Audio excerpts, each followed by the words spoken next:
Nah, semangat Pak ya.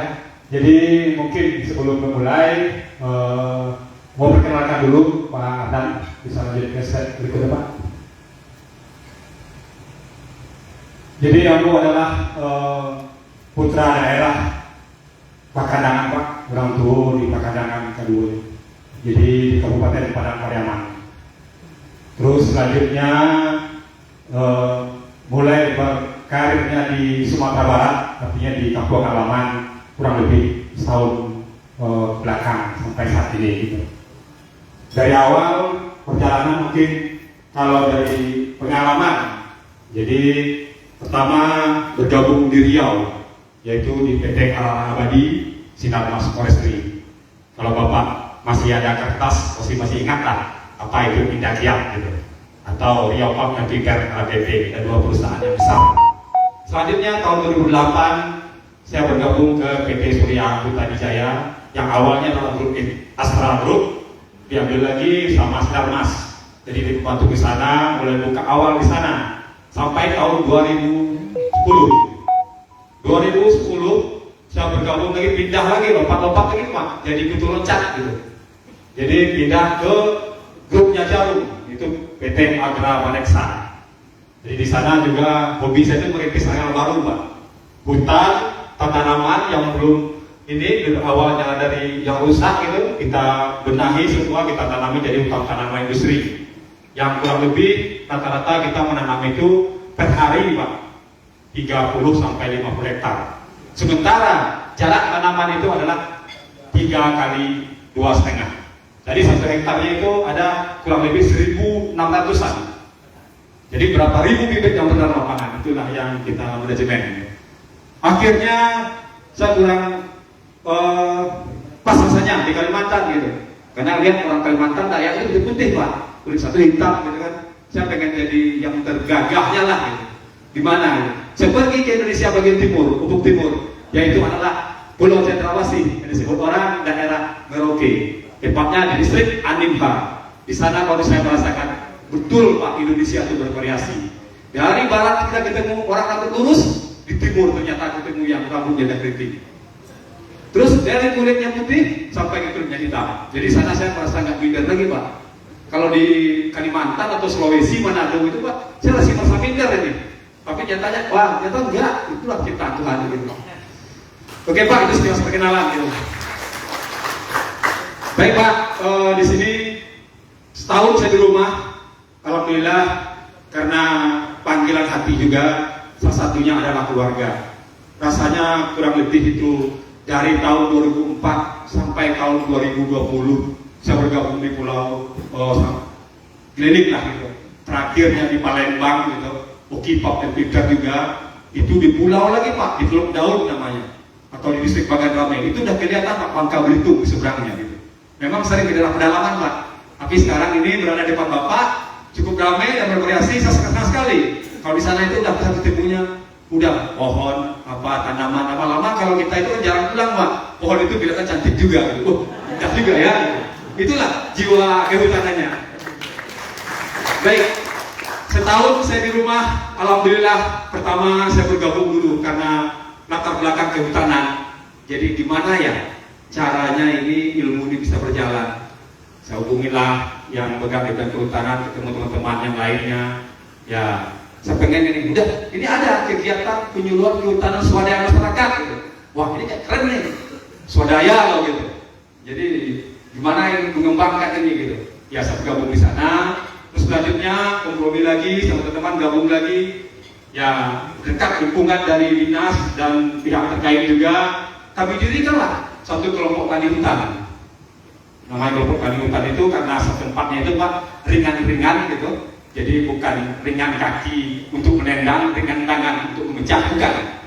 Nama daerahnya Pak. Jadi karena outputnya itu adalah lebah yang tidak bersengat, dilihat dari literatur apa sih namanya trigona. Gimana dong kalau kita kasih nama ringan-ringan trigona? Gak keren juga gitu. Oke, saya coba dirikan itu, udah alhamdulillah mulai berjalan dan cukup banyak support dukungan dari instansi terkait, terutama dinas kehutanan. Terakhir ya berkat gabungan lagi nih Pak dari seluruh kelompok itu, kami coba gimana untuk menyatukan ini. Ya, kami bikin juga namanya gabungan kelompok tani hutan. Kalau Bapak mungkin Gapoktan yang ada di kecamatan gitu. Kalau ini gabungan kelompok tani hutan. Inilah wadah saya saat ini yang mengantarkan saya sampai ke depan Bapak ini. Salah satunya saya sekretaris Gapoktan Hut ini seragam yang saya pakai adalah Gapoktan Hut yang bisa mengantarkan dan berbicara di depan Bapak. Syukur alhamdulillah Pak.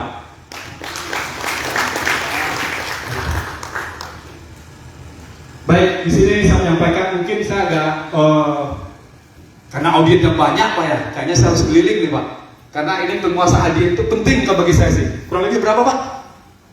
85 orang Pak. Kalau depannya nanti barisan depan aja. Padahal depan ini ada yang senior juga nih Pak. Ini penyuluh udah pakar semua nih Pak. Tapi saya harus jalan nih gitu. Jadi di sini perawatan Pak. Di perawatan ini kita artinya Pak, kalau membeli itu mudah, tapi merawatnya itu susah. Sekarang Bapak beli satu stuk lebah trigona, mungkin tadi malam mudah Pak ya, perkenalan lebahnya, ada yang bersengat, nggak bersengat, mana yang galau-galau gitu ya.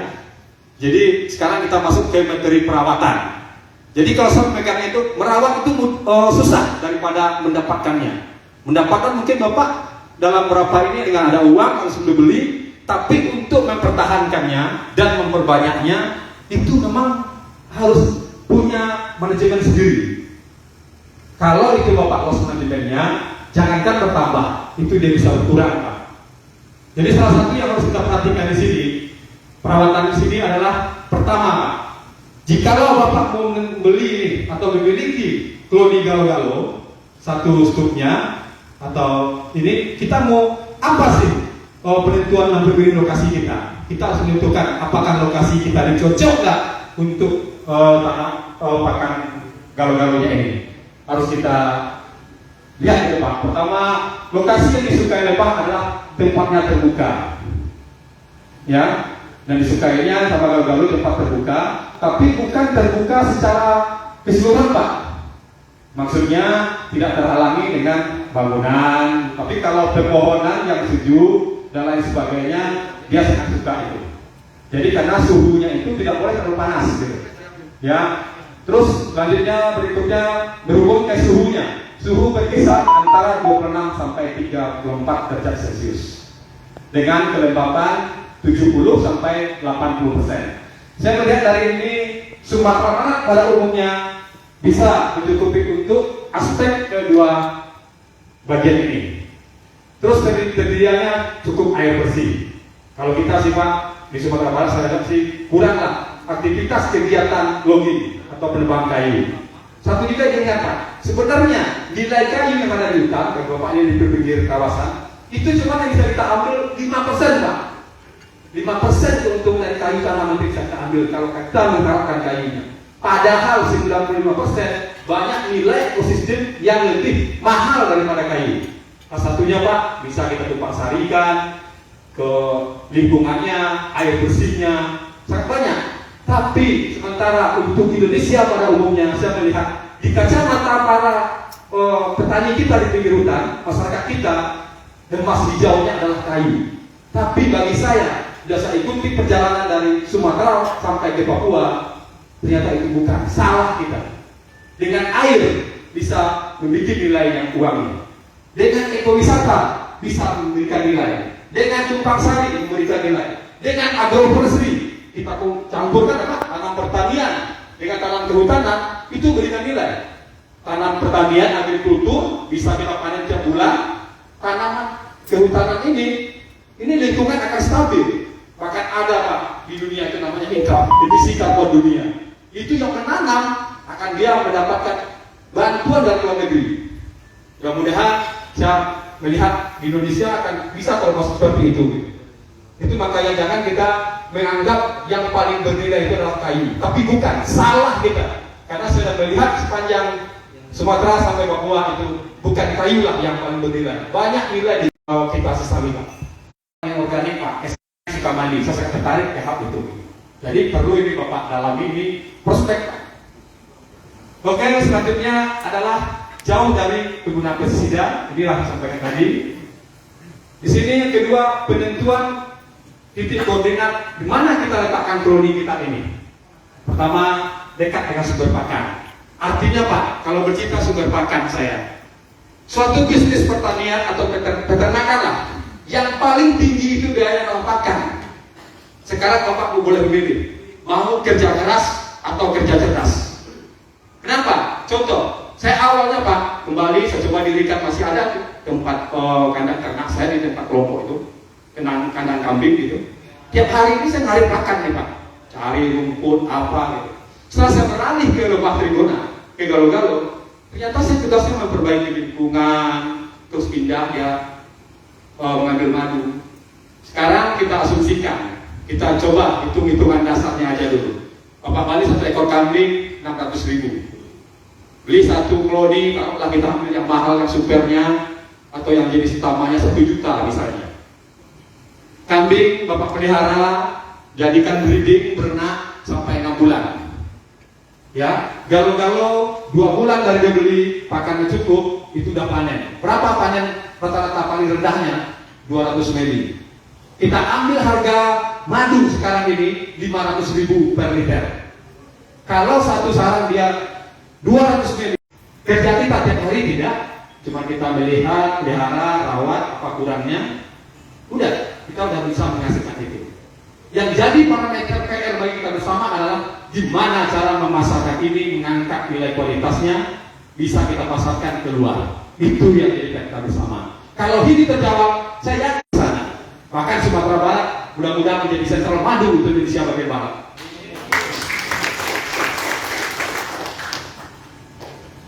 Oke Pak, yang berikutnya juga setelah hitung-hitungan Pak ya, setahun pulang modal Pak, itulah konsepnya gitu, tidak kerja tiap hari gitu. Bayangkan gitu, berapa menariknya. Bapak punya 5 aja itu udah panen 1 liter loh. 1 bulan itu Bapak dapat bisa 1 sarang. Setahun sarang Bapak 12, awalnya berapa? 5. Oh kerja kita mencari pakan? Enggak. Tinggal kita kemas, kita baikkan, ini dapat pemasarannya harganya. Aktivitas tidak terganggu. Ya, itu bagusnya dengan lebah. Terus juga sunnah lah bagi kita. Ya, Rasulullah SAW beternak kambing, ya berdagang dan galo-galo atau lebah ini ada di surat An-Nahl ya. Mungkin Bapak lebih tahu dari saya gitu. Tentang galo-galo, tentang lebah gitu. Khasiatnya luar biasa. Oke, selanjutnya kita perlu mengetahui Pak kebersihan lingkungan sarang. Di sini Pak, kita harus mengetahui dulu kebersihan lingkungan sarang itu, tempatnya. Di mana ini radius berapa, tempatnya udah sesuai apa belum, letaknya, ini sangat mempengaruhi. Terus tidak kena sinar matahari langsung. Jadi kalau dia sinar matahari langsung Pak, suhu di dalam toppingnya, kemarin sampaikan Pak, kotak itu topping namanya. Jadi itu yang akan naik suhunya panas, sehingga dia berusaha untuk melindungi itu. Bahkan dicari getah lagi, ditutup, namanya kopi roti kalau di ininya. Tapi kalau kami bahasa mudahnya selimut, diselimutin dia nggak buat pot madu. Kita rugi dengan hal itu. Jadi sangat perlulah kita naungin dia. Selanjutnya arah pintu masuknya, arah corongnya perlu kita perhatikan. Sama dengan kita Pak, mungkin kalau bisa kita beraktivitas sebelum matahari terbit, tidak terlalu panas. Jadi pertama kita melihat kemana arah matahari terbit. Terus kedua, di mana arah pakan yang banyak, di sanalah pintunya kita arahkan. Kalau contoh arah mata terbitnya ternyata ke arah sawah, kurang vegetasi bunga-bungaan yang lain, kita ambil aja arahnya yang ke miring sedikit, ambil ke arah yang padat tanamannya. Nanti akan disampaikan untuk apa aja jenis pakannya, vegetasinya sesuai. Oke, selanjutnya pengendalian hama dan predator. Oke, silakan Pak. Jadi gini, di dalam galo-galo itu ada 2. Bisa pembuatannya dari log, kayu yang kita potong, kita pasang kotak. Itu 1 koloni, ya. Tapi kalau yang sub ini dari ini contoh dia bertambah gitu ya. Kita ambil telurnya, nanti kita bikin kotak sendiri, kita dari log lagi bahannya, itulah yang disebut dengan scoop di atas sama topping. Jadi pengganti lognya tadi itu, kotaknya di bawah, itu disebut scoop. Berbeda. di atas, di bawahnya stroke, di atas topping. Ya, jadi ganti kayu dari itu dikasih stroke, yang di atas sama toppingnya. Oke, bagus pertanyaan Pak. Kalau sambil jalan aja Pak, diskusinya boleh gitu. Kalau nggak ngerti istilah bisa pakai saya ini kan ada dasarnya ini, tapi saya kemarin melihat sudah ada materi perbanyakan koloni kemarin Pak ya. Gimana cara menambah banyak ini jumlahnya gitu. Nah, saya pikir udah terpahami semua istilah-istilah itu. Belum ya? Nanti bisa kita share, bisa kita diskusikan juga. Belum ada ya? Oke, dari Bapak kemarin ya mungkin kita mundur sedikit ini. Bagus nih saran dari siapa namanya Pak? Pak Sivi. Wah kebetulan ini, aduh luar biasa. Dekat sekali sama saya gitu. Tapi kebetulan hari ini dipertemukan. Sebelumnya bertemu mungkin kenal wajah itu aja ya. Oke, jadi gini. Mungkin dari pertanyaan kemarin dari Bapak semua ini, apakah sudah paham ya apa yang dimaksud dengan stop, lock, sama topik gitu? Menguasai nggak itu? Waduh. Dasarnya itu sebenarnya Pak ya. Tapi gini deh, nanti ada fotonya. Setelah ini saya cari video sama Pak Ardan atau Pak Heri atau Pak Arfan dan sebagainya. Nanti akan bisa ditunjukkan di video. Terus jangan gampang juga. Nanti Bapak ada ke lapangan kan? Yang stop kayaknya saya belum ada, yang lock ada ya. Yang stop nanti kita carikan. Kita lihatkan fotonya di sini. Yang locknya dan topiknya ada di sana, ya. Bagus Pak, karena gimana kita mau mengandaikan bahwa cara kita stop, kita ada kemana, kita nggak nyambung gitu udah. Kayak kasih golok aja gitu, ya. Ya, kalau jawab ada fotonya ya. Oke, lanjut. Di sini kita lanjutkan pengendalian hama penyakit, ya. Ya mungkin kalau bahasa saya ada tabu, ya. Oke, next. Udah, terus selanjutnya semut. Ini yang paling rawan Pak. Yang paling rawan yang pernah menghancurkan koloni saya itu mungkin nggak terhitung. Mungkin sampai ada 4. Terus apalagi celahnya itu dapat lagi sama dia masuk sampai ke telurnya. Wah udah dia pasti akan pindah dan itu akan kita menghasilkan nilainya 0. Dari kita padat tadi galau-galaunya, sekarang ini nggak berdiri lagi 0, tinggal adanya stop tadi atau tinggal ada cuma lock dan kosong. Kita memiliki kayu yang kotak aja. Nah, mudah-mudahan ini jangan sampai terjadi lah kalau Bapak pengen memperdalami ini gitu. Oke, yang kedua cicak. Cicak ini cukup rawan juga Pak. Dia kadang parkir aja di depan pintu masuknya itu, yang kita sebut corong, tempat lubang masuknya itu. Ya, dia parkir di sana. Lidahnya panjang itu. Dia jagain, tak, angkat aja sama dia. Satu hari aja 10, sebulan ada berapa? 300. Kalau dia isi kemarin berapa? Isi satu koloni itu sampai nggak kemarin sama Pak Rudi Masa? Belum ya? Ya itu bisa berkisar antara ribuan kan? Dia orang bekerja tidak tangkap. Kalau ada cicaknya 2, lama-lama habis siapa ya? Padahal ini adalah mesin kita untuk mencari madu. Di bawahnya disimpan, ditaruh di dalam pot madu. Sementara kalau kami ibaratkan ya Pak, bagi pembudidaya galo-galo, topping tadi atau ini satu lock dengan toppingnya itu, satu koloninya itu, bagi kami itu Pak, karena panennya sekali sebulan, itu sama dengan ATM loh Pak. Jadi satu ATM ini kecil ini menghasilkan 100.000 gitu. Ada 10 ATM kita sedot 100.000 gitu. Karena kita nggak kerja tiap hari gitu loh. Luar biasa kan? Itu yang saya bilang kerja cerdas. Keringat yang terlalu banyak, ya kita enjoy dan hobi juga dengan itu, menghasilkan uang gitu. Salah satu usaha yang menghasilkan uang adalah dibandingkan dengan hobi. Oke, cara mengatasinya adalah mengoleskan lem tikus pada papan alas lock atau kan ada kayu di tiang di bawahnya itu dikasih lem tikus atau di sekeliling locknya itu dia lengket. Nanti dia lengket tapi dibiarin lama, karena kalau dia lengket salah lama apa? Semut datang. Jadi lengket kita ambil, kita pindahkan, kita buang. Oke, lanjut. Sini sipasan pesawatnya Pak, sipasan atau kelapang ya. Nah ini juga mengganggu cara kita sama haruskan lem tikus pada papan alas bagian kaki. Terus yang jadi berbahaya Pak, kadang-kadang kita kan pengen ini usaha kita ini tidak satu fungsi gitu, multi usaha gitu. Kita pengen yang enak juga. Sepertinya walet itu prospek juga, Pak. Kita bikin tempat, dia cari sendiri, ya. Terus datangin sarang walet, berapa harganya, Pak? Puluhan juta, ya. Sarang walet, apalagi yang grade yang A gitu atau yang supernya gitu. Nah, kita kan berharapan nih, nggak bisa kita kombinasikan dengan lokasi yang ada di mana pembudidaya waletnya banyak gitu. Jadi harus kita imbangin, jauh dari itu. Maka dia ini bisa menghabisin koloni kita, gitu. Kalah kita sama walet. Cara mengatasinya, ya, jangan menempatkan sarang atau kotak lebah di daerah yang terbuka dan banyak burung walet. Jadi kita atasi dengan itu. Lanjut, next. Oke, pengelolaan koloni. Jadi satu koloni satu kotak itu, Pak.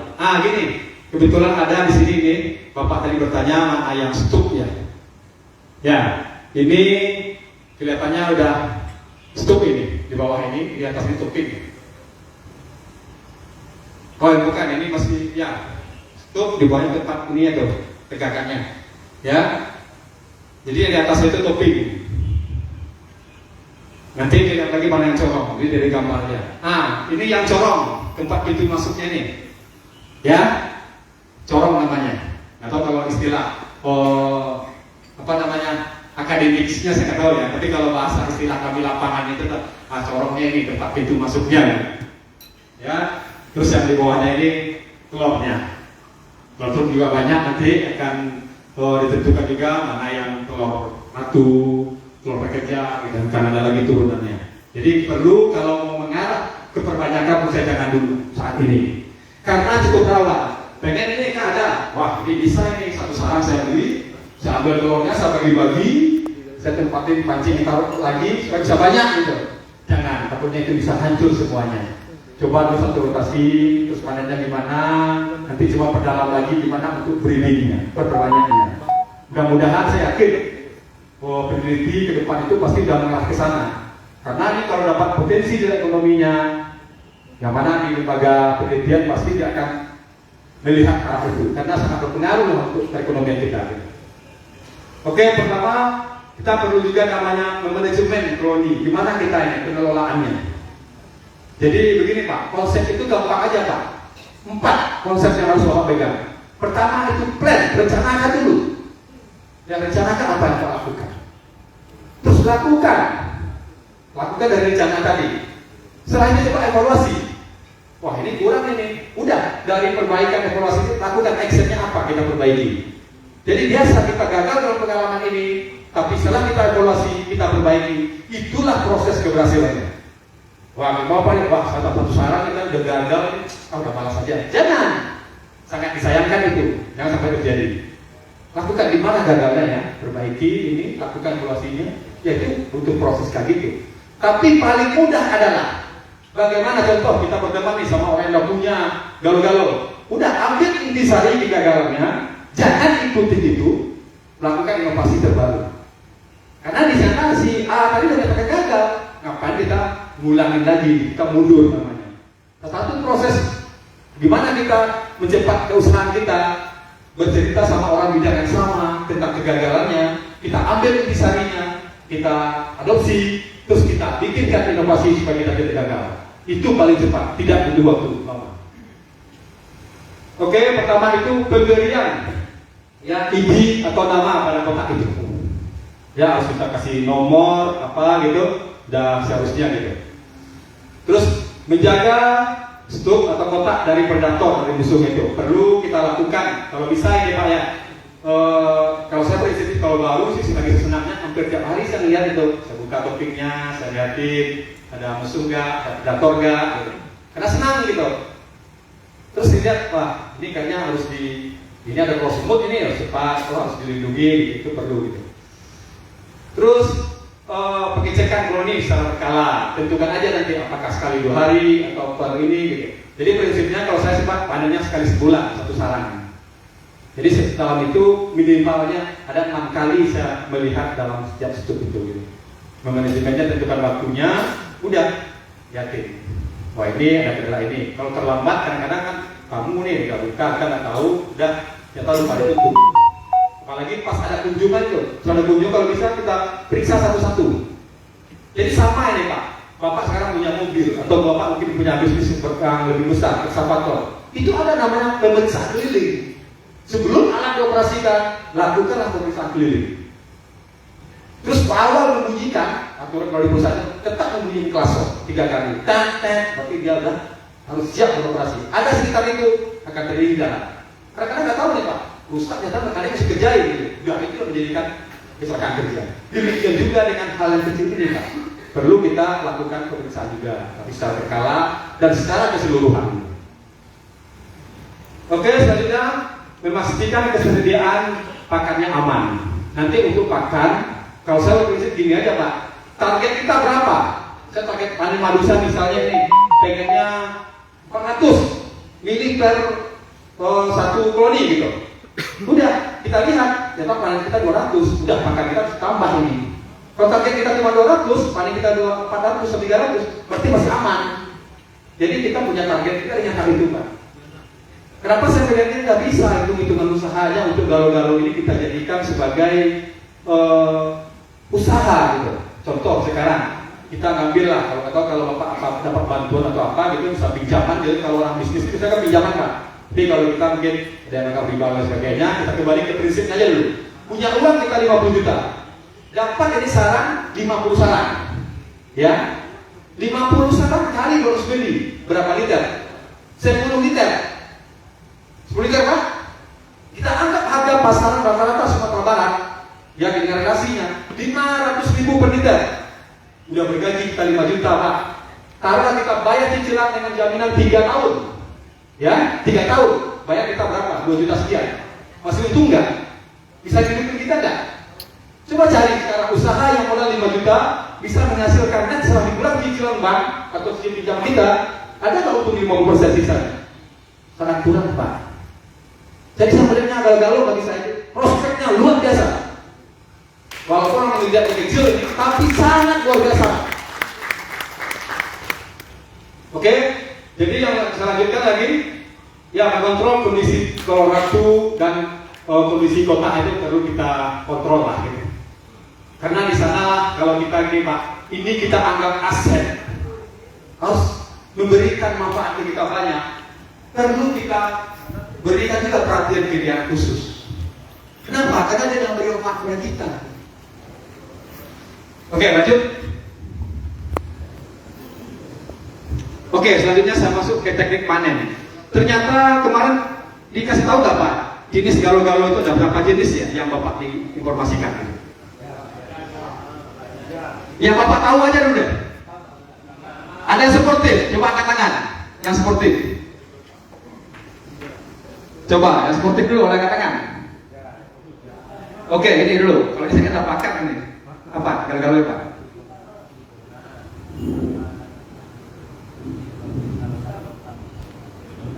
Oke, dari Bapak ini namanya Trigona, apa lagi? Itama.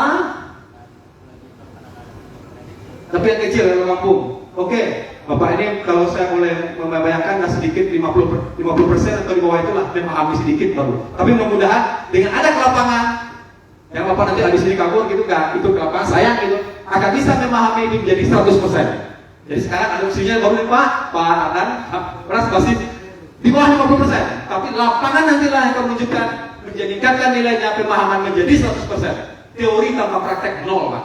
Praktek tanpa teori itu masih bisa 50%. Saya jamin itu.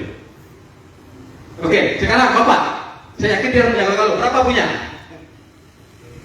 Oh dapat, pasti dia udah tahu. Karena saya lihat, wah ini pertanyaannya udah dimiliki dari bahasa tubuhnya dia udah optimis dan yakin. Oke, apa yang Bapak tahu jenisnya? Oke. Apa lagi?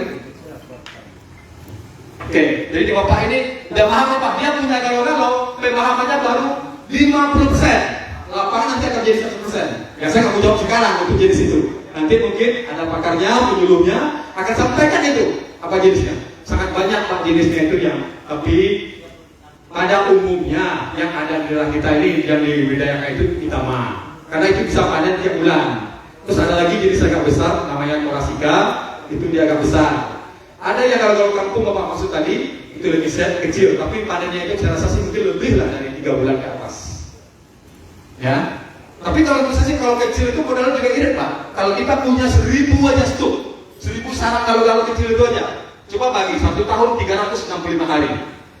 1000 dibagi 365 hari. Kita anggap panen kita 1 kali setahun. Berapa sarang kita panen per hari? Kita anggap aja biayanya misalnya satu sarang itu, kalau kita mau nyari pancingan apa aja Pak, bisa gratis malah. Kalau kita beli taruh di bisnis sekarang 200.000, ya kali 1000, modal 200 juta, panennya berapa? Terus kasihannya itu juga luar biasa yang kecil itu. Kalau untuk madunya, ya nanti juga banyak turunnya lah. Tapi saya anggap aja ini praktek lah akan menentukan hasil akhirnya pemahaman kita. Jadi saya tekankan ke Bapak, kalau ada yang nggak ikut ke sana, ya takutnya salah pemahaman. Harapan saya nih Pak ya, apa yang kami sampaikan di sini, contoh Bapak pergi ke sini nih, bisa aja memberi informasi kepada kelompoknya atau kepada masyarakat di kampungnya 3 orang aja. Mungkin Bapak kasih 80 kali 3, udah 240 para pakar lebah trigona yang ada di Sumatera Barat. Inilah pionirnya. Ya, itu yang kita harap. Demikian juga dengan materi yang lain, baik ekowisata, lingkungan dan sebagainya. Oke, jadi sini kenapa saya tanya itu? Untuk teknik panen ini, untuk galau-galau yang kecil, yang lepiset itu yang kita peras kasarnya. Tapi untuk yang jenis besar, karena pot madu itu besar, nanti tahu mana pot madu, mana yang jaringan akarnya, mana yang kopi rotinya istilahnya, akan kelihatan nanti di lapangan. Tapi kalau yang kita sedot itu jenis utama torafika pada umumnya, itu bisa kita lakukan dengan sedot. Keunggulan sedot ini Pak, bagi saya, pertama dia higienis, dia nggak tersinggung tangan, nggak tersentuhan. Tapi kalau kita peras, tersinggung ini, itu satu keunggulannya. Jadi kalau yang kecil ini kita peras, kita saring, kita masuk ke botol. Tapi kalau yang besar, itu jadi kita sedot, nanti saring, masukkan. Terjaga, higienisnya. Iya, dia berbeda karena lama tersimpannya. Jadi nanti Bapak akan juga bertanya, ada pertanyaan, nanti dipakar kemarin saya ada pertanyaan saya yang unik gitu. Pak, pakannya lebah habis atau labah siaran, sama galau sama Pak, sama. Kok madunya berbeda? Ada yang bisa jawab nggak? Oke. Lebah siaran itu sarangnya dari lilit. Oke. Bahannya lilit. Kalau yang lebah madu dari polen. Polen itu polis. Propolis. Yakin? Kami polen. Ini pokoknya menguasai tentang hal itu. Itulah yang merubah rasanya, benar. Ya, jangan kita konsumsi lagi nanti nektar cabai itu kan cabai pedas. Tapi kok madunya berasa nggak pedas? Ya, asumsi itu. Jadi karena dia menolak misalnya. Terus sekarang, kenapa image-nya lebah habis ini sebenarnya berpotensi Pak? Tapi di Indonesia sekeliling ini, saya coba di bandara itu cerita tentang lebah madu setiap saya kalau berangkat penerbangan itu, mungkin 80% Pak masyarakat kita menganggap itu adalah madu palsu. Madu palsu. Loh, saya miris melihatnya. Kenapa seperti ini? Padahal ini dia berusaha ini, tapi karena kenapa? Banyak pelaku-pelaku usaha yang pengen hasil yang tinggi, ya dibawa olahan, dibawalah sarang yang ini. Tapi saya yakin kalau bila ada sultanan, itu sebenarnya 100% asli Pak. Percaya Pak saya. Ya, tapi apalagi ini udah ada tumpangnya, kayak di Riau itu ada kerjasama itu ada perusahaan sama masyarakat untuk lebah siarannya di pohon manggis itu. Memang bagus madunya. Cuma saya mikirnya begini loh, kasihan sekali ya, memanjat risiko tinggi ini. Inilah kira-kira berapa Pak? 300.000, ada katanya mahal. Nah, usahakan mana siapa?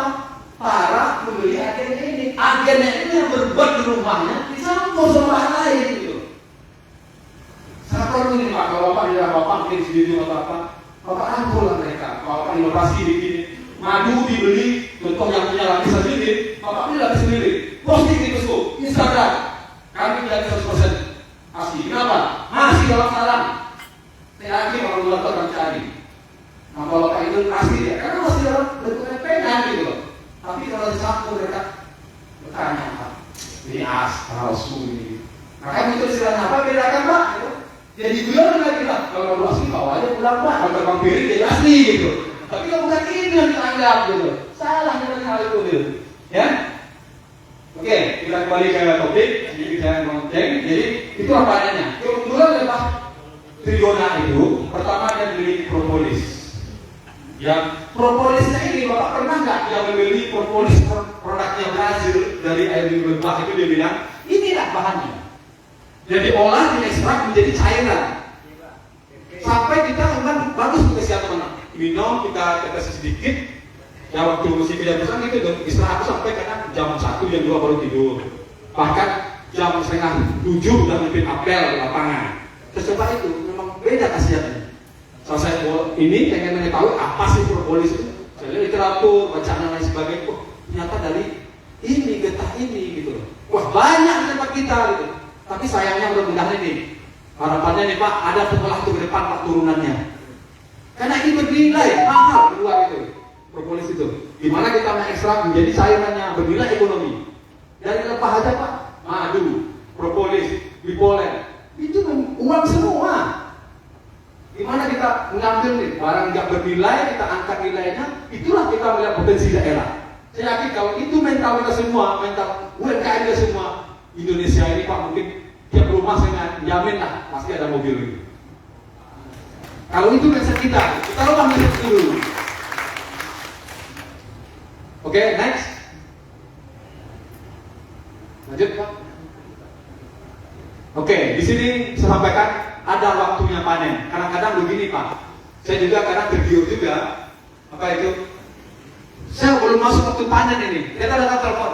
Pak Guntur, bisa siapkan nih 4 liter madu galo-galo kirim ke Batam. Waduh, sebelum panen ini waktunya ya. Mau diambil apa aja gitu. Nah, kadang-kadang di sana munculnya Pak, baru 15 hari kita panen ini dia ada madunya. Tapi kondisi madu itu Pak belum sesuai dengan hasilnya, belum matang ya. Rasanya itu berbeda, kentalnya itu berbeda. Saya coba kan itu 15 hari bisa saya sedot itu. Tapi banyak buih ya. Loh, kok nggak kental kemarin ya? Makanya ragu saya kasih ini gitu. Akunya dianggap palsu. Sekali saya ngirim nanti orang order lagi gitu. Jadi kita jaga. Jadi frekuensi untuk panen itu perlu. Pertama di sini kita juga perlu memperhatikan Pak. Kenapa demikian? Kita memanen juga lihat kondisi cuaca di saat itu. Apakah hujan atau gimana? Ini sangat perlu. Ya, kalau mau hujan kita panen ini udah terbuka atau apa gitu nanti dia susah gitu. Kita perhatikan. Terus untuk panen ini kita lakukan pada cuaca cerah antara pukul 9 sampai pukul 3 sore. Ya. Terus yang kedua, tidak memanen madu pada musim hujan. Yang ketiga, dipanen saat kantung madu tertutup semua. Tidak tertutup dia baru bisa kita panen. Kadang-kadang dia masih terbuka tuh Pak, tapi madunya udah ada dalam itu. Tapi madu itu secara prosesnya itu belum. Biarkan itu. Ya jangan kita jadi rakus juga karena itu juga pakan bagi galo-galo itu makanan dia. Ya, jadi kita yang mengimbangi dia juga. Ya karena ekonomi kita lupa, lah mesin kita belum sempat harus kita tarik ini, udah kita usah narik, ternyata ada rusak gitu jadinya. Jangan sampai demikian. Oke, yang selanjutnya waktu yang musim mekar bunga. Jadi di sini gimana? Sebenarnya kalau saya sih tenteramen untuk frekuensi panen sekali sebulan. Tapi yang paling tepat itu dia adalah 2 minggu setelah musim bunga banyak mekar semua itu lakukan panen. Lambat dipanen itu juga lebih bagus. Madunya ini atau bipolennya ini atau propolisnya ini adalah pakannya Pak. Jadi asumsinya di lebah trigona pakan jangan Bapak anggap pakannya harus kita siapkan tiap hari. Seperti ikan kita harus sediakan pelet. Seperti ayam kita harus sediakan dia makanan 3, 11 atau berapa gitu yang jagung. Tapi sangat istimewa dengan lebah trigona. Kita menyediakan pakannya sekali tanam. Ya, kita tambahin, dia nanti sudah sampai waktunya, dia akan bisa diambil nektarnya. Ya, itu istimewanya. Sangat luar biasa menurut saya dengan kita bisa mengkolaborasikan ini. Lingkungan indah, nilai ekonomi ada. Apalagi kita di pinggir-pinggir hutan gitu, udah bisa kita pakai hal ini gitu. Oke, lanjut Pak.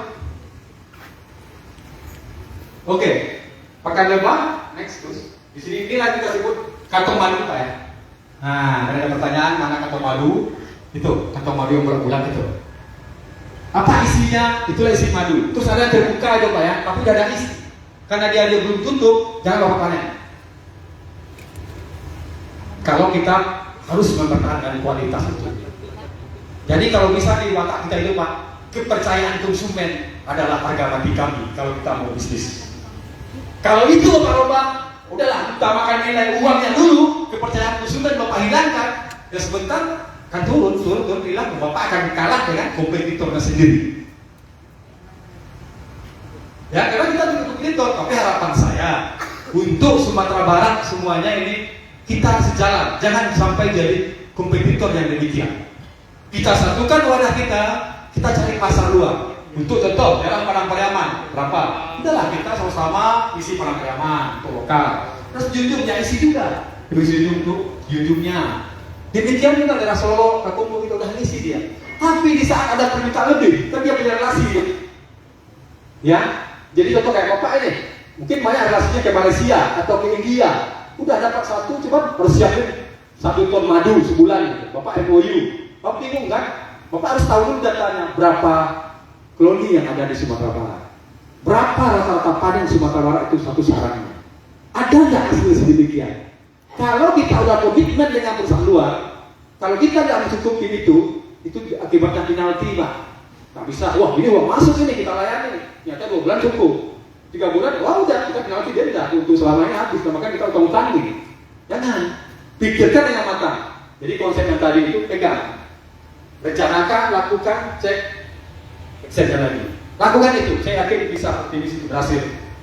Kalau nggak lakukan itu, saya rasa sih susah kita gitu. Nggak akan bisa lah untuk berhasil itu. Jadi dengan ada seperti itu, masa dibikin Bapak dapat relasi, ya tinggal hubungi aja. Kalau susah Bapak hubung kami atau madu, udah hubung aja ke Dinas Kehutanan. Pak, kami dapat pasar madu mantap loh Pak. Harga dolar loh, sekian per kilo, sekian per liter dengan standarnya ini. Bisa nggak Pak? Ada sebetulnya data itu. Wah ini bla bla bla. Wah bisa nih. Kita punya ini 2 ton, mana sebulan. Udah 1 ton kita ke sini, 1 ton lokal. Wah, Bapak juga yang namanya berhubung, itu dapat jasa, apa jasanya? Udah, Bapak taruh jadi pengepul atau apa aja dulu ya, gabungin, udah, kirim ke sana, keuntungan, udah, masuk sendiri. Saya lihat sekarang itu banyak inovasi itu yang cepat maju gitu. Ya, jadi mencari uang itu bagusnya di orang tua saya dengan yang kotor, pakai dengan yang kotor. Ya, itu lebih kuncinya. Gitu. Oke, di sini ada yang pertama itu sumber pakan itu nama nektar. Ya, nektar itu apa? Ada yang tahu apa itu nektar? Sari pati bunga, bilang ibu bapak ini. Oke, ada yang lain? Ini kita harus komunikasi karena ini di sini kuncinya ini. Kita mau meninggikan madu kita ini, atau bipolarnya ini, atau propolisnya ini. Inilah kuncinya konsep sini. Ya, nektar itu adalah cairan yang ada pada bunga, sarinya. Nektar itu adalah dia rasanya manis. 15% kandungannya sampai 50% itu adalah gula. Tapi jangan Bapak akal juga dong. Wah, nektar ini banyak gula ya. Pergi ke tukang bikin tebu, loh, ambil dong, tebu, bikin air. Wah, udah kesalahan kan? Ya ingat dia. Tapi madu nanti palsu gitu loh. Khasiatnya nggak dapat. Ya, walaupun dia makannya karena bervariasi pakannya tadi itulah di sana lah khasiatnya itu. Ya, jangan bikin nektar buatan gitu. Apa hasil dari nektar ini itulah yang akan menjadi madu. Ya Bapak Ibu ya. Oke lanjut. Polen ya, serbuk sari. Jadi serbuk sari yang dari bunga itu yang akan menjadi bipolen. Oke lanjut. Resin. Ya resin ini getah yang ada pertanaman. Ini akan menjadi propolis nantinya. Ini adalah propolis yang getah yang tersimpan di dalam getah itu. Dan salah satu getah ini bagi dia, setelah saya amati di lapangannya, adalah pelindung dia terhadap musuhnya. Di saat sedikit dia terbuka lubangnya itu, takut masuk semut, dia tutup itu, gotong royong dia tutup ke sana semua. Fokus dia ke bagian itu. Memang luar biasa lebah ini Pak. Secara organisasinya, ada ratunya, ada pejantannya, ya, ada pekerjanya. Kalau kita tanpa digaji, mau nggak sebagai jadi pekerja aja? Gitu. Tanpa ada imbal baliknya. Tapi lebahnya enggak, kesetiaannya luar biasa. Setianya pada ratu. Ini mungkin konsepnya saya lihat nih, Ranah Minang maka ini. Karena Raja Ranah Minang itu apa? Gunung Kanjong. Bukan istri raja, ratu loh. Kerajaan alam terkambang jadi guru. Mungkin satu konsep di sini dipakai. Ratu yang ada di sini Pak, itu yang jadikan raja dia. Oke, lanjut Pak. Oke, ini pengertian nektar tadi, ya. Nektar terdapat pada bagian petal, ya istilah-istilah inilah akademik lah kita abaikan dulu dah. Akademik ini cukup ini, tapi di lapangnya adalah cair yang ada pada bagian bunga gitu, yang rasanya manis, itulah apa namanya nektar itu, ya.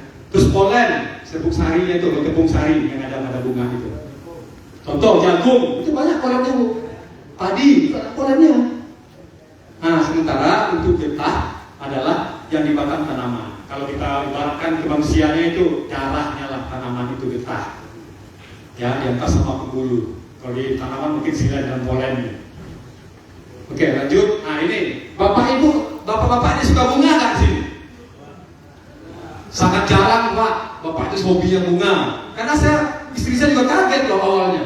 Saya tanam bunga, sebelum baru datang, loh, ini udah ada berubah ini. Balik ke gua aku jadi tukang bunga ini gitu. Sejak kapan hobi bunga gitu? Lalu ternyata baru datangin galau-galau, ke sini. Gitu. Awalnya saya tanya kawan, hobi bunga nggak? Hobi, tapi bunga desa. Gitu. Janganlah gitu, masih bagus bunga di rumah. Gitu. Ini bagian-bagian bunga, ya, di mana ya itu dapatnya ada kepala sari itu, ya di kepala putih, benang sari. Nah di kepala putih itulah terdapatnya polen serbuk sari itu di kepala sari. Ya. Oke, lanjut. Oke, ini ada nggak di rumah bapak pepaya apa namanya ini? Ada yang kerennya namanya pepaya California. Kalau kami di Padang Pariaman namanya Kaliki merah dalimo. Ya. Kenapa saya ambil pepaya? Karena pepaya itu ada dia memiliki nektar. Jadi saya pikirnya nih pepaya ini kalau nggak banyak musuh alaminya ini bisa di bawahnya itu ditaruhin galau-galau gitu. Terus nanti nektarnya diambil gitu. Jadi pepaya berbuah, madu pun panen. Peluangnya tidak satu. Oke, pertama di sini langkah-langkah dulu kita bisa gampangkan.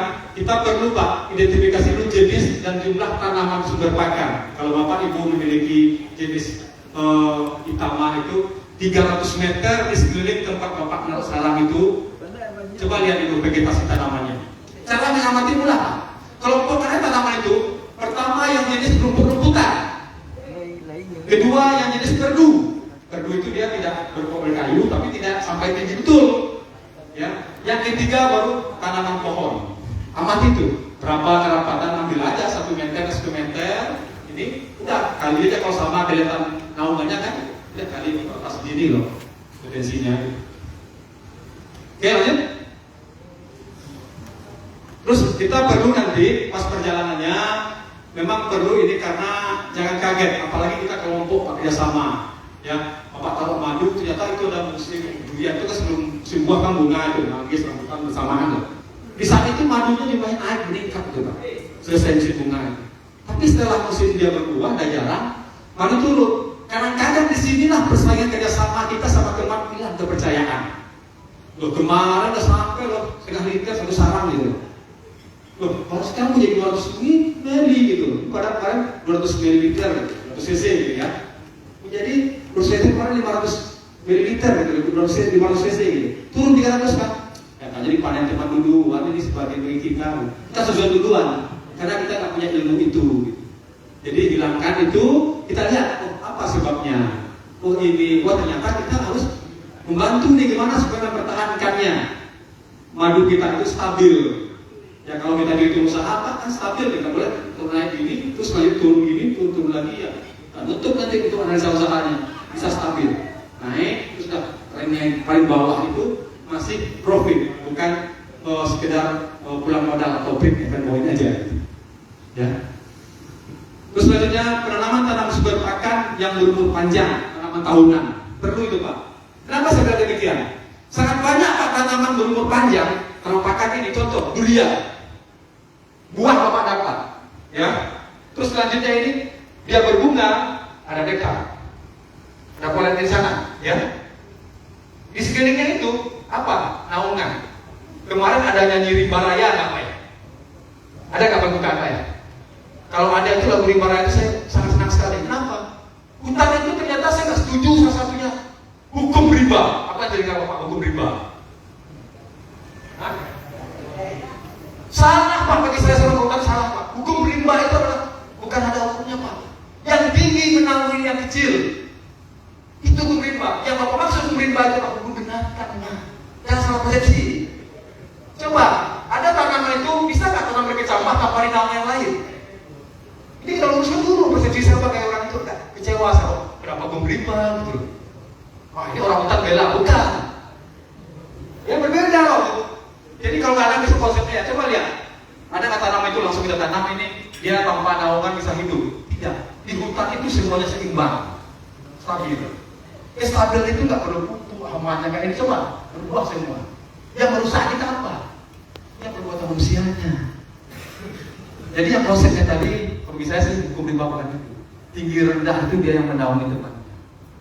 Ya. Contoh sekarang ini di pinggir tebing itu, Bapak banyak beringin, kelompok tikus. Itu tuh air, Pak. Air jernih. Jadi kalau banyak nanti di pinggir kali Bapak ada anak beringin apa tanam aja. Itu kelompok tikus sangat bagus sebenarnya. Apalagi bambu gitu, saling mengikat dia. Tidak ada rimba itu yang merugikan. Apalagi saya bunyikan hukumnya rimba, waduh sedih sekali saya Pak. Oke, kita kembali ke topik lagi. Sengaja saya share sedikit nih Pak, supaya kita fokus dengan itu bahasa sehari-hari. Sekarang kita kembali ke topiknya. Ya, next. Oke, tanaman sumber pakan yang berumur pendek. Jadi begini Pak, dalam dunia usaha budidaya galo-galo, saya melihat tinggal di kampung ini, kalau dulu enak Pak, di perusahaan ngobrol bla bla bla, sekian terima jutaan gitu. Tapi di kampung enggak. Semuanya harus direncanakan, ada strategi, ada kebutuhan yang disiapkan untuk harian, ada untuk bulanan, ada tabungan untuk angkat beban. Demikian juga konsep itu kita pakai di galo-galo ini. Contoh, kita pengen yang kebutuhan harian apa ini yang bisa menghasilkan, ya? Usaha apa gitu? Mungkin cabai gitu, yang pendek umurnya bisa satu panen apa, satu kali tanamnya. Gitu. Terus setelah itu apa bulanannya? Tersiapkan. Kalau kakak gitu saya lihat sih kita di kampung susah, harus ngatur strategi itu. Salah satu pesan orang tua saya ke saya itu apa? Kalau kamu tinggal di kampung jangan lupakan ternak. Itu yang akan beban nanti. Bapak punya sapi, punya kerbau, kedepannya itu jadi kampungan. Padahal kita kerja setengah jam sehari lah hari rumputnya. Tadi nanti untuk angkat beban jual ternak ada berapa, anak kuliah dan sebagainya. Saya merasakan pesan itu. Ya ternyata itu benar berdasarkan orang tua saya. Jadi kebutuhan itu tidak segikan harian, bulanan, tahunan, tabungan gitu. Apalagi kita di Sumatera Barat sosialnya tinggi, alik beralek, kemalangan itu dan sebagainya. Apa itu strategi itu? Lagi dapat konsep itu saya yakin, apalagi pemuda-pemuda kita sangat kreatif sekali. Oke, next. Oke, di sini Pak, saya kasih namanya tanaman prioritas. Kalau sudah bercerita prioritas saya misalnya saya berangkat di rumah nih Pak sama istri. Saya prioritasnya hari ini pengen berbagi sering lah sama bapak ibu di sini. Jadi prioritas, tidak ada halangan lain. Maka telepon teman, mampir dulu gitu. Ya karena prioritas itu saya utamakan. Jadi artinya tanaman ini harus ada. Kalau kita budaya galo tanaman ini harus ada. Jangan sampai tidak ada.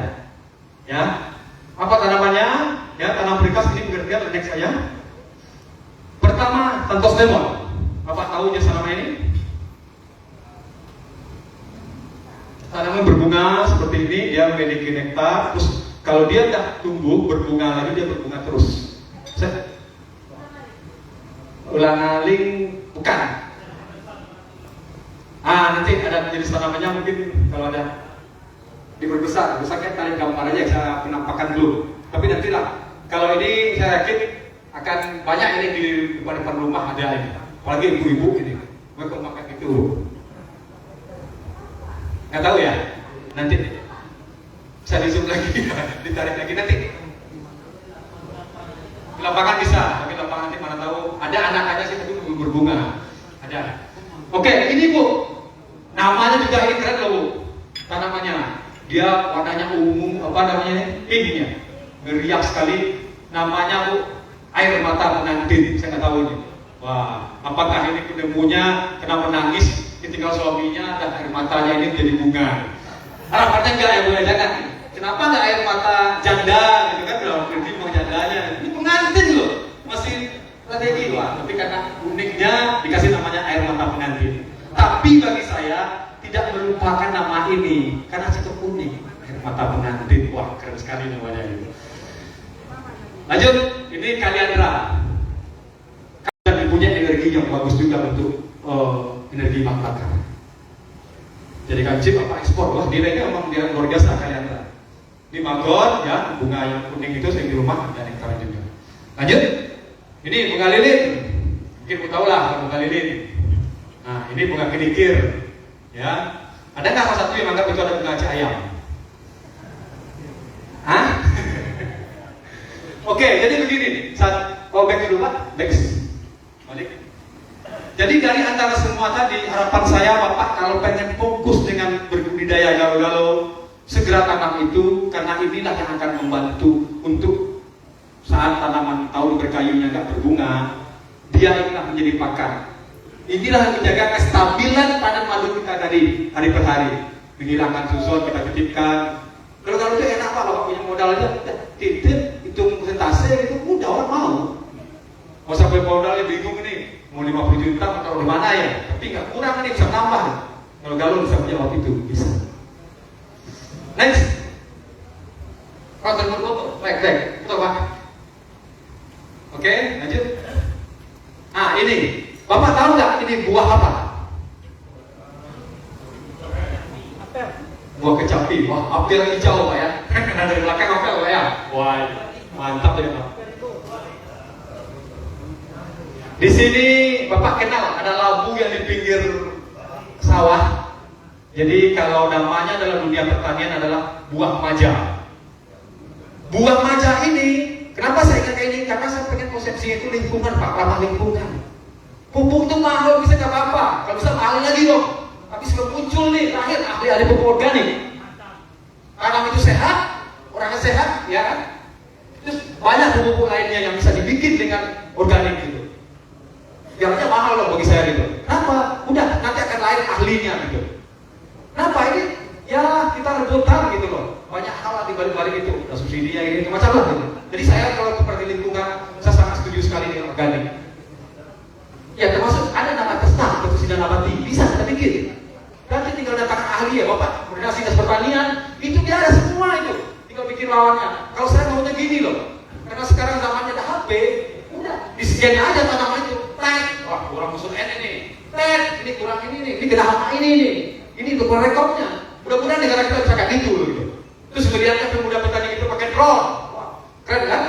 Gitu, wah ini kelihatan nih panennya apa yang kena gitu. Jadi petani itu bisa sih karena pekerjaan rendah lagi. Udah, yang itu yang paling mulia. Kenapa? Dialah yang supply kita kok. Makanya itu jadi agak canggih sedikit gitu. Salah satu yang budaya drone itu ada Sukamandi, Pak Sukanto namanya, yang bikin organik itu. Dia bikin koperasi, patungan semua organik. Dialah supply makan bayi di Jerman itu. Saya ke sana. Kalau kita mau pesan Pak Inden Pak, mau nggak nunggu 4 bulan? Berapa liter? Berapa kilo? Berapa ton? Luar biasa kan? Inden loh, orang besarnya gitu.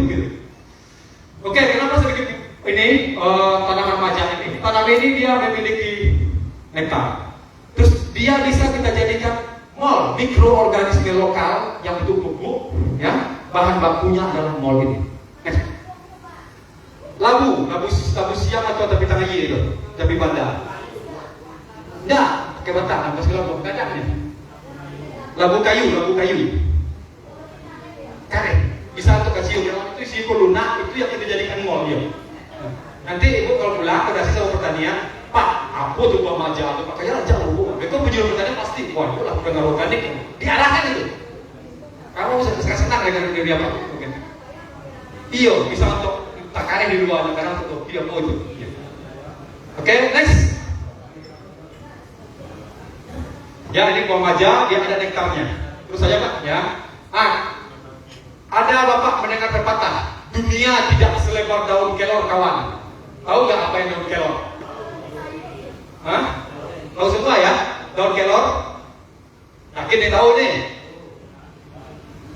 Daun kelor. Ya oke. Nanti kita lihat gambarnya. Ya dia itu bunganya itu juga mengandung nektar. nektar, ya. Terus lanjutnya manggis, sering lah. Pisang itu juga mengandung nektar. Jadi di bawah. Kalau bapak saya lihatnya gini, pisang itu bisa kombinasi galo-galo menurut saya sih. Hamanya nggak terlalu kurang, paling dia ada penyakit apa namanya busuk itu, tapi itu buahnya terlalu menyerang. Jadi pisang ini kita menunggu paling lama 8 bulan atau 6 bulan Pak. Kalau kita tanam banyak itu bisa kita panen 100 biji buah, kan beruntun dia itu. Jadi banyak potensi yang ada di Sumatera Barat menurut saya sih. Selanjutnya langsat, ya, yang terkenal juga daerah kita sampai dijadikan topik lagu, langsat si Junjung, ya. Itu kita ada potensi semua. Gitu. Nah, jati, ya, ada nektarnya. Lanjut ya durian, apa semuanya ada sama kita ini. Ini fermentasi yang ada di daerah dekat di Gunung Tinggal. Lanjut terus mangga, apa rambutan nanti bisa di share lah jenis-jenis ini gitu. Pepaya, ya, jambu biji, kiaweh misalnya, pandan. Terus jangan lupa ingatkan, ternyata nektar itu jangan bapak ibu beranggapan itu ada pada bunga saja. Ada namanya nektar floral, itu nektar yang ada pada bunga. Ada nektar eksploral, itu nektar yang ada di ketiak daun. Salah satunya bapak mungkin tahu, pandan, itu sering disebut itu, ini ada nektar eksploral. Daun akasia menyium di bawah ujung ini, itu memiliki nektar. Walaupun dia tak berbunga, tapi ada nektarnya, nektar eksploral. Oke, next. Ini vegetasi, tuh, ini pisang. Saya bayangkan kalau saya pisang kayak gini nih, sayang kan di pertaraannya kayaknya saya bikin dia, kalau kita galau-galau, wah, cakep juga gitu. Itu makanya kayak gini. Oke, nenas, masih ada nektar. Terus bapak lihat terus saja Pak, ini tulisan tanamannya aja semua ini. Tomat, serai. Nah, di serai Pak. Serai itu bisa bapak konfirmasikan. Kenapa serai, apalagi serai wangi, itu dulu sempat booming. Mungkin dari dinas kehutanan atau dari Pertanian Kehutanan, tak asik lagi dengan asiri serai wangi. Karena kalau misalnya saya pernah coba, serai wangi kombinasikan dengan ternak, itu setelah kita ekstrak, limbahnya itu kita olahkan jadikan pakan ternak, fermentasi, itu gula bulu sapi itu lebih kilat, dia lebih bagus, tidak bersih. Bisa, mungkin gara-gara pasaman ada di sini yang ada serai wangi itu, wah bisa arah ke sana. Next. Nah ini durian ya, ini lanjutkan. Terus kopi juga. Salah satu sekarang lagi booming kami kampung tangguh kami bersama juga dengan masyarakat di bagian daerah Tandike itu dengan penyuluh kehutanan. Kami mencoba nih Pak buat madu. Ternyata madu ini dipengaruhi oleh pakan juga salah satunya. Jadi banyak durian kopi kami coba taruh di sana. Berbeda rasanya dengan tempat yang lain. Harum wanginya. Nanti kami bisa jadi ciri khas di daerah itu. Madu kalau rasa kopi. Wah, ini luar biasa. Apalagi kalau bisa ada dari sini budidaya anggur. Taruh di bawah anggur. Kalau rasa anggur loh. Ini kita bisa identifikasi sendiri, bukan kita bersaing untuk kita, sangat kecil pemikiran kita untuk itu. Gitu. Jangan salahkan asumsi itu. Oke, lanjut. Nah, ini banyak ya Pak. Ini yang di pegunungan. Iya, bisa Pak. Tapi kamu mesti makan, mereka susah. Kalau bisa tangan hari. Oke, lanjut. Terus Pak, nanti sama aja ya. Oke, di sini saya masuk lagi. Yang paling penting ini Pak, aspek lingkungan pendukung. Ya, dalam mengembangkan budidaya lebah bergona perlu kita mengetahui lingkungan pendukung kita dulu. Apa sih di mana yang harus kita perhatikan? Pertama, saya kembali ke tadi. Jangan Bapak abaikan potensi pakan. Itu paling pertama catatannya. Jangan lengahkan hal itu. Terus yang kedua, kebersihan lingkungan agar aman dari gangguan hewan lainnya. Nah, satu kita kan ini Pak, mau bergaul di hutan ya, kita taruh di sana lagi lah. Jangan lupa, geruang itu dia bisa buka Pak. Habis kan ambil madu dan rugi kita. Perhatikan itu juga. Terus jauhkan dari gangguan bau, asap, bising dan sebagainya. 4, yang lokasi yang teduh tidak kenalkan langsung. Terus jauhkan dari penggunaan pestisida. Tidak ada cara lain Pak, kombinasikan Pak budidaya galuh-galuh ini dengan pertanian organik. Kita lakukan seperti SRI Bapak ingatkan, sistem risk intensifikasi. Meningkatkan aspek pertanian itu dengan perlakuan perbaikan dari dalamnya dilakukan dengan pola organik. Oke, next Pak. Nah, inilah Pak, kami sampaikan, inilah kami semua sana. Alhamdulillah kami tunggu Bapak di sana, kita bisa diskusi lebih lanjut juga di tempat tempatnya ini lokasinya. Baik, saya kembalikan ke Bapak Moderator. Saya akhiri wabillahi taufiq wal hidayah. Assalamualaikum warahmatullahi wabarakatuh.